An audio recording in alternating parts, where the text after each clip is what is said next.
Hi again then guys, and welcome to another breakdown of a specific car from the 1.19 patch, and this is one of those cars that I've had many requests on the channel to do tunes for, reviews for, on-road, off-road, all that kind of good stuff. And the car of course in question is the Mitsubishi Evo IV, another Evo added to the lineup in the game, and this is a car which I incorrectly predicted would be an Evo 3.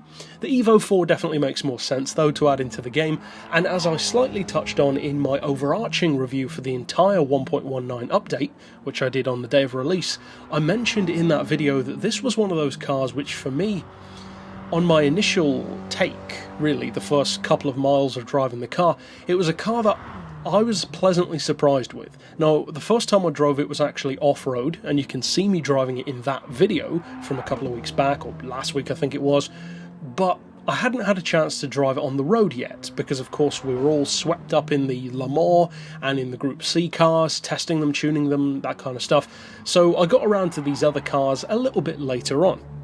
Now, in the case of this Evo, I did say in that review that it pleasantly surprised me because if you can make someone who is not a fan of a specific car under normal circumstances, not necessarily completely do a 180 and love the car, but at the very least appreciate that car more, then that's a good sign. Not necessarily just about the car, but about the game as well. And for all of its faults, many of which I bring up often on the channel of course, and much to the chagrin of many people who don't enjoy that I bring up those faults, one of the things that I will say that Gran Turismo Sport does very well is it gives each car a personality. They do feel unique. Even cars within a lineup. You compare the Skylines for instance, the R32, 33 and 34 feel different.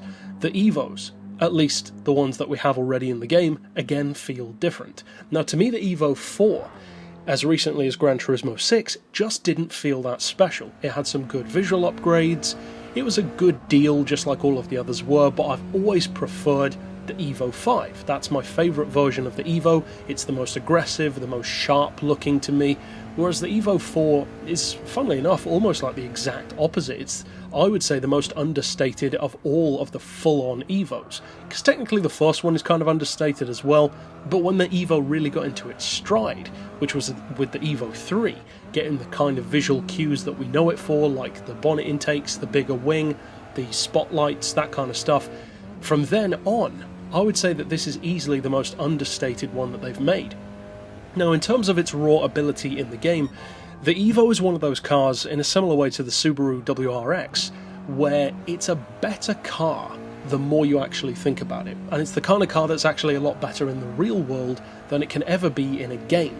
Because in a game, and again I've said this before with other sedans like the Tesla Model S even, there are certain things that you just cannot experience in a game that add very literally into what makes a certain car or cars so good.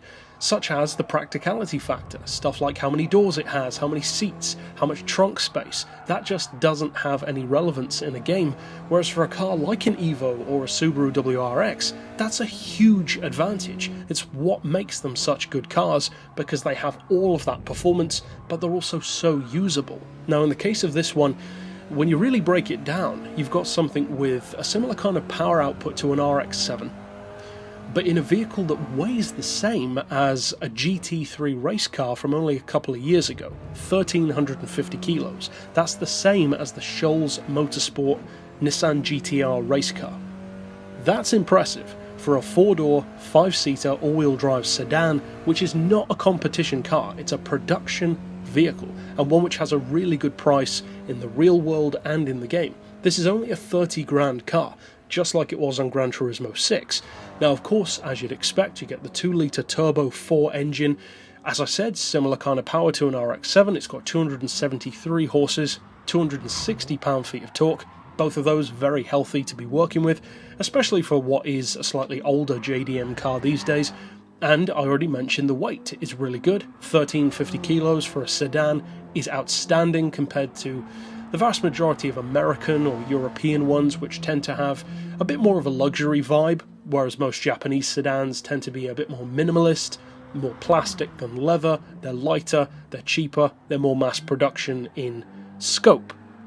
Now in the case of this car, the horsepower per tonne, even though it doesn't have a ridiculous amount of power to begin with, is still easily on the level to rival a hot hatch which could even be a lot lighter than this one is. It's over 200 horsepower per tonne stock, 202 in fact, and the category is, as you'd expect, N300.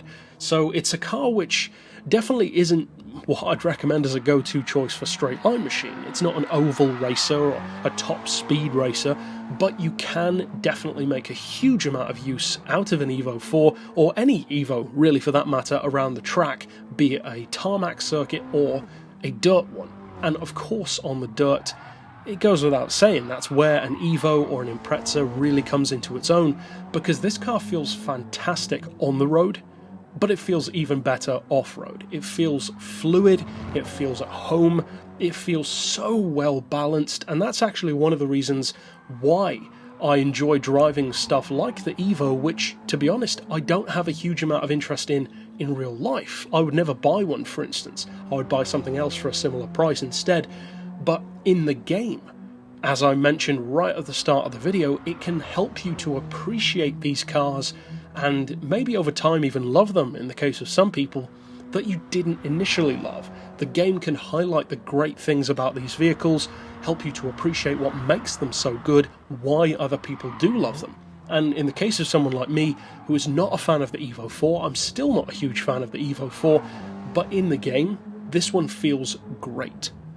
So if you're already an Evo fan, I think you're going to be very, very happy with this representation of the car. It easily feels more interesting and more realistic, I would say, in terms of the physics than it ever has before. Plus, you've already got the great visuals that we had in Gran Turismo 6. The sound is improved, of course. The details are improved. It's a good package. It's a very well represented car in the game, and if you're already a fan, as I said, you're definitely going to love it. If you're not as much of a fan, such as myself or some other people as well perhaps, then you can still appreciate it for being as good an all-rounder as it is. It's great through corners, great for acceleration, it's got tons of grip regardless of the tyres that you use with it, regardless of the tuning, and of course it really comes into its own off-road. So of course check it out, it's only 30 grand anyway, and that's it for this pick. So of course stick around on the channel for more reviews and tunes for cars in the new pack as well, but for now, as always, thanks for watching.